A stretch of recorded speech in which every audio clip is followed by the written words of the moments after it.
Well, my friends,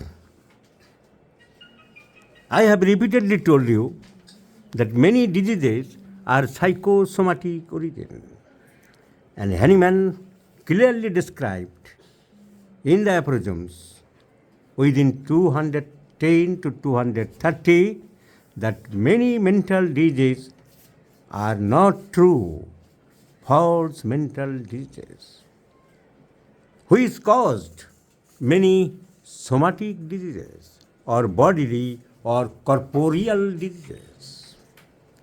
Many patients, this is one gentleman aged about 62 years, has been suffering from heart problems. Heart problems as considered by itself. ECG normal. See, all the ECG are normal. All ECG are normal. So,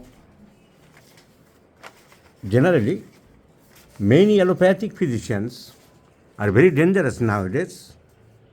They create pressure and a fearful condition to the patients.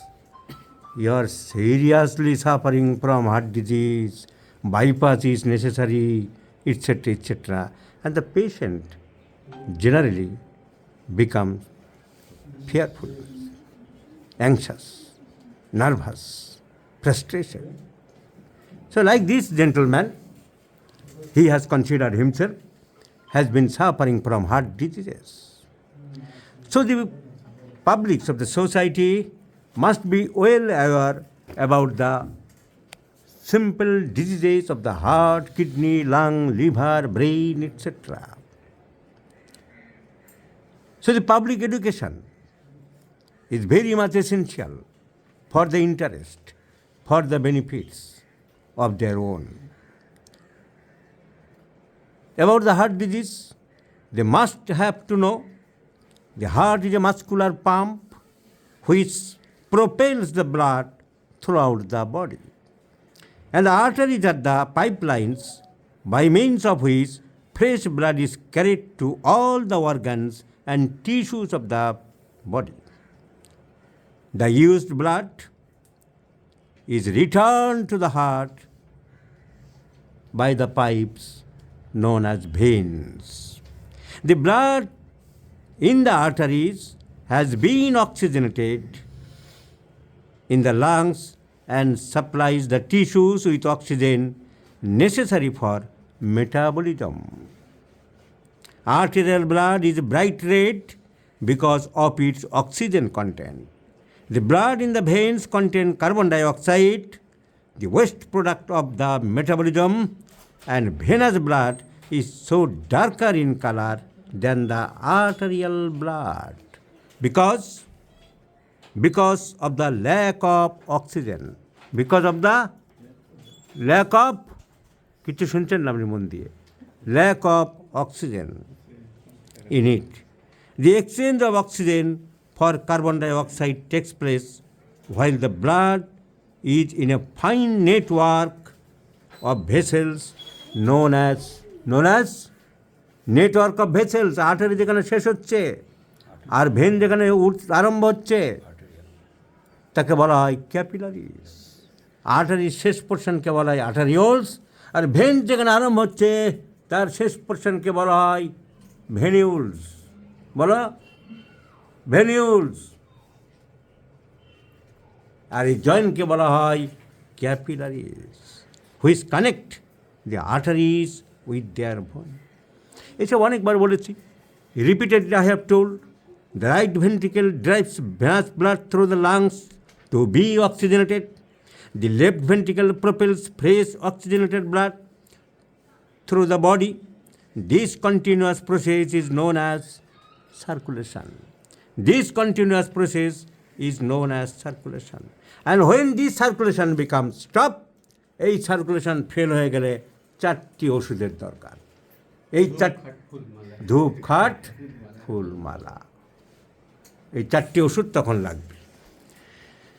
So the basic anatomy and physiology, it is the duty of the physicians to comply the patients and to assure them you have nothing abnormalities. This patient has tremendous fearful, nervous, and these are for sweet, salt, etc.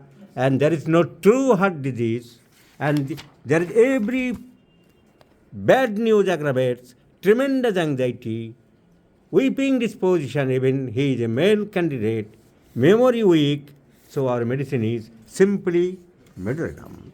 So medullum is the choice of medicine for the gentleman who has been suffering from false heart disease. No actual or pathological or structural heart disease behind him. Understand? She has not understood. So, this is the mechanism of the circulation of blood and the heart-lung circulation. So once again, may I recapitulate the heart-lung circulation, my friends? The right atrium receives the impure blood from superior vena cava and inferior vena cava. This blood enters into the right ventricle. From the right ventricle, it enters into the two lungs via pulmonary trunk, which divides into two branches, right and left pulmonary artery. From the lungs, the blood gives CO2 and takes oxygen or O2. And this pure blood, I mean the fresh blood, I mean the oxygenated blood, enters into the left side of the heart, that is within the left atrium. From the left atrium, the blood enters into the left ventricle, and through the left ventricle arises a big trunk known as the aorta. Aorta when ascends, ascending aorta, when arches, arch of aorta, when descends, descending aorta, when goes through the thorax, thoracic descending aorta, when goes through the abdomen, abdominal aorta. In the lower part of the abdomen, it divides into two branches, common iliac arteries. And the common iliac artery further divides into two branches, external iliac artery and internal iliac artery. The external iliac artery crosses the inguinal ligament and goes to the thigh, known as femoral artery, and femoral artery at the level of the popliteal fossa divides into two branches, known as popliteal artery and tibial artery. And the upper part, the carotid artery, divides into two branches, external carotid and internal carotid. Internal carotid artery enters into the brain and supplies the different parts of the brain, and external carotid artery supplies the face, the facial muscles, the nose, the eye, etc. So this is all about the general circulation of the body. And the subclavian artery sub the clavicle enters into the axilla, known as axillary artery, and into the brachial artery, and over the cubital fossa it divides into two branches, a radian and ulnar artery, which ends into the palms. So you must remember the general circulation, my friends.